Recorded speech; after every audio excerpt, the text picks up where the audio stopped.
Hi, it's Murray from MBM. Today we're talking mouthpieces. It's probably one of the most hotly debated topics in playing world these days. And you can get to the experts and they will talk serial numbers. But I want to talk to mum and dad. I want to talk to the student who's going, should I change my mouthpiece? How do I work out what I want? What's a different mouthpiece do? And I'll relate to you an experience I had very recently. I have a tuba and I have a tuba mouthpiece. This is the one that came with it.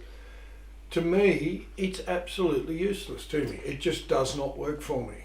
And I can get it to play, but I'm not comfortable. I'm not happy.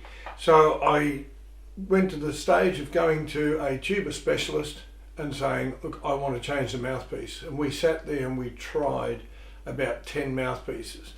That's what I ended up with. So there's a few things here. First of all, try before you buy. Don't just buy it off the net unless you know what you're looking for. Try a different mouthpiece. Test it out. Why would I change? The good old days, 50 years ago, they would tell us, play the instrument, play the mouthpiece that came in the box.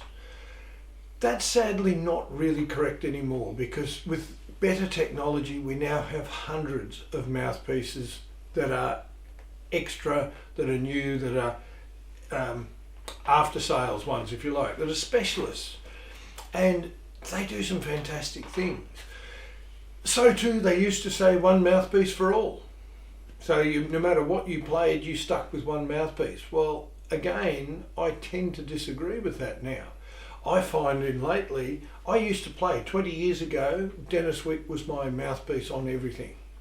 Now I use Dennis Wick, various sizes on my trombones. My tuba, that's a Perentrucci. My cornet is a Bresselmeyer. My trumpet is an Approdato. It's all different because I went out and I went, what do I want for the sound? Why am I changing mouthpieces? The first thing I want to do is alter both ends of the instrument. I want to first of all get the sound I want, and a good mouthpiece will help.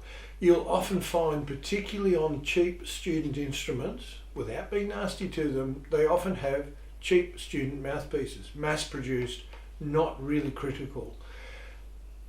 Great to start with, but as you progress as a player, your equipment progresses. Just like when you buy your first car, you buy a junker and it doesn't matter if bits fall off it. But when you're a successful business person and all the way further down the line, you don't drive that same junker, do you? You drive the BMW or whatever. So too with mouthpieces.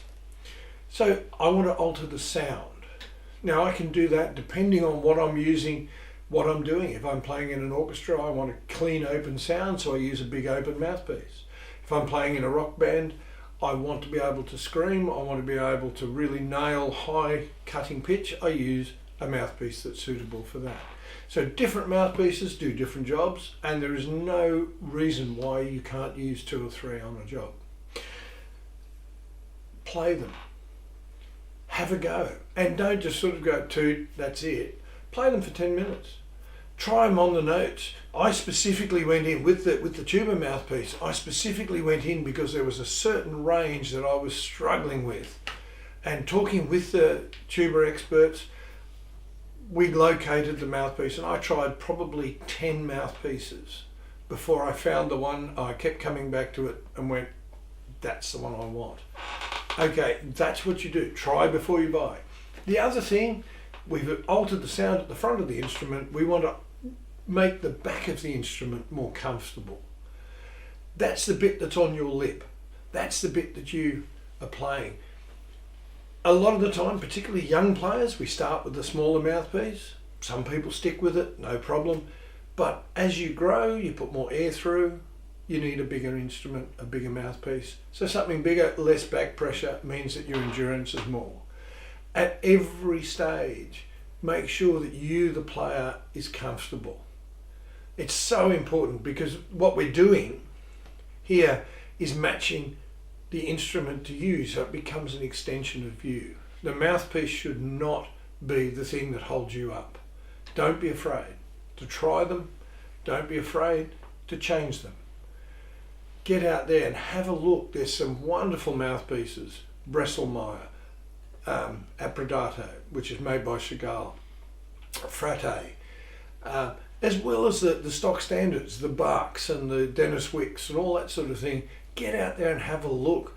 But the best thing to do is not to get bogged down in, well, I use a 2FC WQXY. No, I use the mouthpiece that I really, really like. I didn't even look, when I bought this, I didn't look at what the serial number was. I played the mouthpiece. It matched my instrument. It gave me so much more control. It was so much more comfortable, and the sound out the other end was the sound I wanted. I was in control, and that's what it's about. So experiment, have a look, and make sure you try before you buy. You'll get the mouthpiece. Most of us brass players end up with 1,000 mouthpieces that we don't seem to use too often, but never be afraid to experiment. All right, catch you in the pit next time. See ya.